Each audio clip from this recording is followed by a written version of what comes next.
I am Dr. Rapp, and this is Appreciating Shakespeare, Series 1, Chapter 4, Shakespeare's Language, Session 4, Variation in Speech, and Did Shakespeare's Audience Get It All?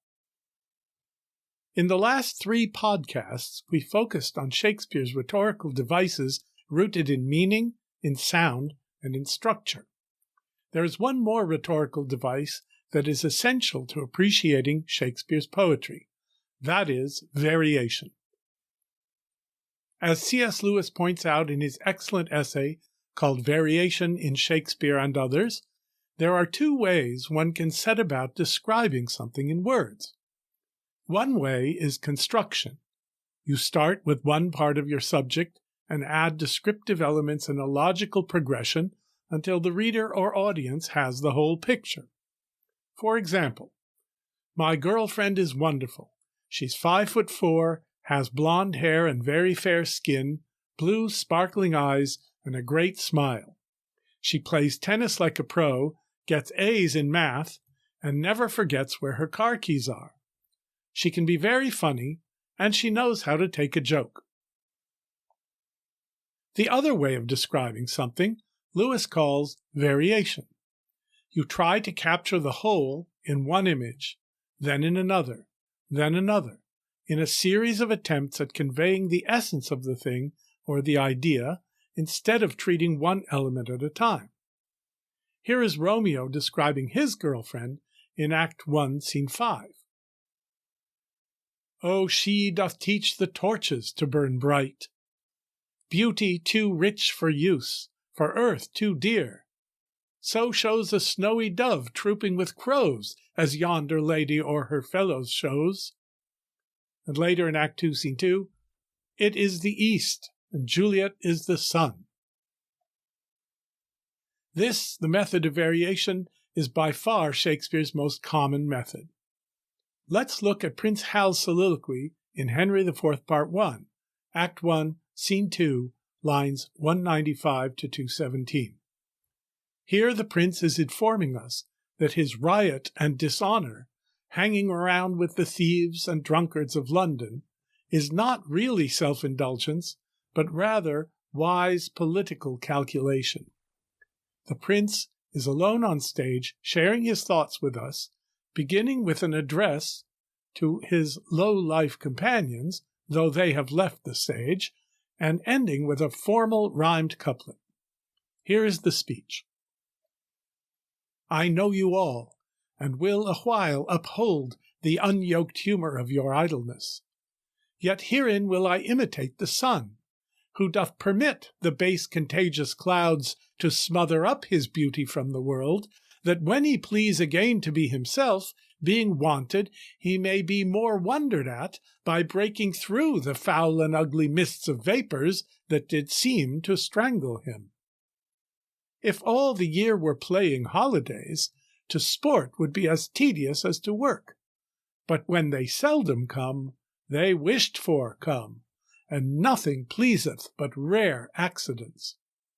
So when this loose behaviour I throw off, and pay the debt I never promised, by how much better than my word I am, by so much shall I falsify men's hopes, and like bright metal on a sullen ground, my reformation, glittering o'er my fault, shall show more goodly and attract more eyes than that which hath no foil to set it off. I'll so offend to make offence a skill, redeeming time when men think least I will. Now what do these 23 lines of the prince's thought amount to? One single idea, that people will be so relieved at the contrast between his present supposed dishonorable behavior and his future apparent reformation that he will win their approval. But this one idea is expressed in about 14 ways. I will paraphrase these one at a time. 1. I know you all and will a while uphold the unyoked humor of your idleness. I will support you fellows in idleness, frivolity, self-indulgence, only temporarily. 2. Yet herein will I imitate the sun, who doth permit the base contagious clouds to smother up his beauty from the world, that when he please again to be himself, being wanted, he may be more wondered at by breaking through the foul and ugly mists of vapours that did seem to strangle him. That is, I will imitate the sun, which is the more welcome after a period of overcast. 3. If all the year were playing holidays, to sport would be as tedious as to work. That is, I am now unwanted like tedious work days, but later I'll be desired like a rare holiday. 4. But when they seldom come, they wished for come. I will be like what comes seldom and is therefore wished for. 5. And nothing pleaseth but rare accidents. I will be like a rare event, which pleases more than a common event.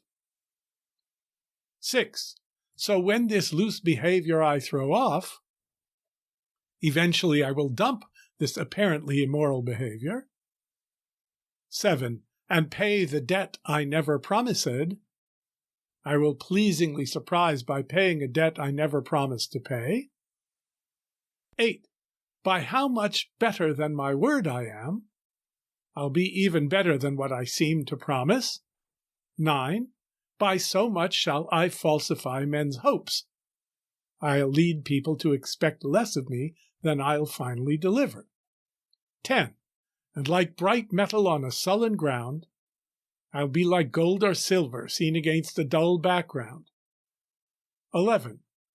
My reformation glittering o'er my fault, my reformation will shine the brighter against the dull background of my faults.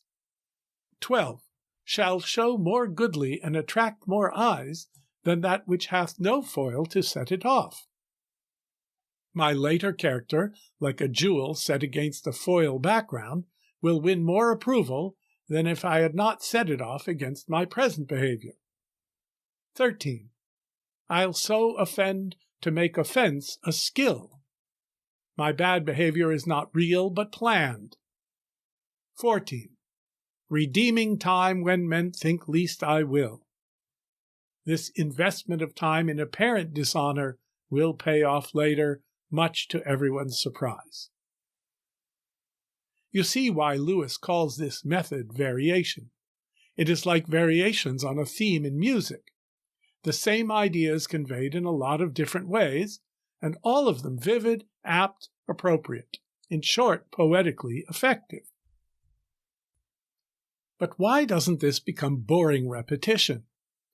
Because, as Lewis also points out, Shakespeare makes his characters, even as they engage in this repetition, sound as if they are really thinking or really speaking. This is because in life we almost never compose our thoughts perfectly the first time once for all, in trying to say the thing we mean. In reality, we go at it several times, in various different ways, until the person we are speaking to gathers what we mean. This method of variation allows Shakespeare to make his characters do two things at once. They speak in rich and elaborate poetic metaphors that plumb the depths of an idea in vivid language, and at the same time, they sound as if they are real people really speaking, trying to express what is difficult to say, going at it again and again till they get it right. Lewis writes, "The problem which Shakespeare solved, perhaps unconsciously, is a very difficult one. If the character speaks as living men speak, how are we to have in his language the revealing splendors of imagination? For real passion is not articulate. He must give his poetic metaphors the air of being thrown off accidentally as he gropes for expression in the very heat of dialogue. He must have a slight stammer in his thought, and his best things must not come at the first attempt. For on those rare occasions when real life finds the inevitable phrase, that is how it arises. The man fumbles and returns again and again to his theme, and hardly knows which of his words has really hit the mark. Without sacrificing the splendor, he has kept the lower and more factual reality as well. It is the very marriage of the mimetic, meaning imitative of nature, and the creative, and it can hardly be done except by variation. This is the magical accomplishment of Shakespeare's method of variation, the union of realistic human speech and rich poetic imagery into a single experience of meaning. Now, for the answer to an important question. Did Shakespeare's audience get it all? We have Shakespeare's own word for it, that they did not. In the prologue to Romeo and Juliet, Act 1, the chorus says, "If you with patient ears attend, what here shall miss, our toil shall strive to mend." In other words, the speaker of the prologue says to the audience, whatever you miss in this prologue, you'll catch later if you pay attention. So Shakespeare himself knew that some audience members were bound to miss some things. But the question is more complicated. When we study Shakespeare's language in the ways I have been discussing in this chapter, we may wonder whether Shakespeare's audience could possibly have been aware of this complexity and richness and variety. Were they sitting or standing in the Globe Theatre, registering these elements that we observe when we are looking closely at the text of a play? Again, the answer is both no and yes. They certainly are not counting the stresses of iambic pentameter lines when Romeo is observing Juliet on her balcony, nor are they thinking, aha, chiasmus, when Richard II is about to surrender the English crown. How many of us, when watching a movie, are measuring the cinematographer's camera angles or noting his lighting system? We can certainly become conscious of these things when we study a movie in detail, and that study may well enrich our appreciation of the movie as a work of art. But when we are watching it for entertainment, those elements disappear into the whole experience. The same was true for Shakespeare's audience. Nonetheless, they were conscious of the clarity, the fitness, and the authenticity of the play they were hearing. They would surely have felt uncomfortable if lines failed to scan, or a young man in love spoke in language appropriate to an old nurse, or a noble duke started speaking in comical malapropisms. In other words, they got it all as we get the meaning and quality of a movie or TV show, even if we are not film critics or experts in the art of cinematography. They got it because Shakespeare's art was all of a piece. Every element of language contributed to the total meaning and effect of the play.